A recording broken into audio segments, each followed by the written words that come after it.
So today we are going to discuss about the small intestine and large intestine. So first of all we will remove the small intestine. So see, we have tied at in front of duodenojejunal flexure, and at the lowest part of that small intestine is called ileum, and it terminates on that ileocecal junction. So again we tie that two junction, then we will cut in between these two threads and these two threads. So we detach that mesentery of small intestine, and now see, this is the attached part of that mesentery, and as we know it is obliquely attached from duodenojejunal flexure. See, this is duodenojejunal flexure, and it is up to the right upper part of right sacroiliac joint. See, up to this part.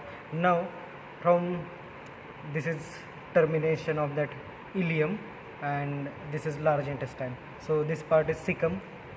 Okay, cecum along with, as we already seen, the appendix, finger like projection, appendix, cecum, then that cecum continues. So this is cecum, it is distended part, and another parts of that large intestine is called ascending colon, transverse colon, and descending colon.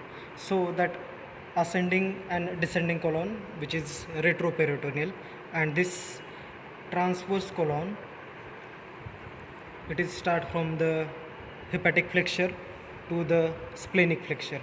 So in between these 2 points there is transverse colon, and the transverse colon is continued as a descending colon, descending as a sigmoid, and sigmoid then it ends as a rectum, and rectum opens into that anal canal. So now we have to see the differences between large intestine and small intestine. So how to identify jejunum and ileum? So for that identification we have to go through the mesentery. So that mesentery, which appears very less in that jejunum, so because of that less amount of fat, you can see these are the transparency of that mesentery is called windows, and in between that windows there are vessels like structure, or there is a presence of vessels. That vessels is called vasa recti. Okay, so these are the vessels which supply the lumen of intestine, and again that vasa recti, it gives attachment to the arcades. They are very few in number, that is 1 or 2, and it is keep on increasing towards the ileum. So in ileum there are 4 to 5 arcades, and that now this is ileum. See, vasa recti are very short, and that amount of fat is more as compared to jejunum. With the help of that you can identify jejunum and ileum, and it is usually asked in viva how to identify jejunum and ileum. Always you have to go through the windows, vasa recti, and that amount of fat. With the help of that you can identify jejunum and ileum. Now we have to compare between large intestine and small intestine. So compared to small intestine, lumen of large intestine is large as compared to small intestine.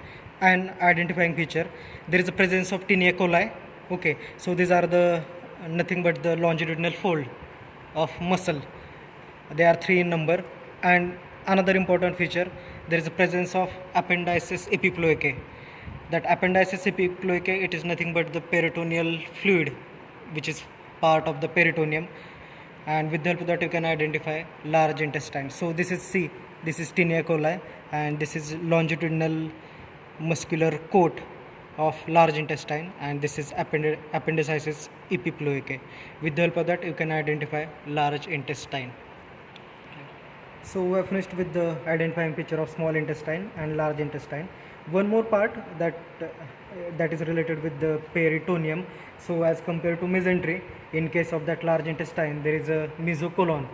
That mesocolon, see how it is seen. So this is mesocolon, this is large intestine, appendices epiploicae, and up to this part, this is transverse mesocolon. So this is larger part you can see, that is mesocolon.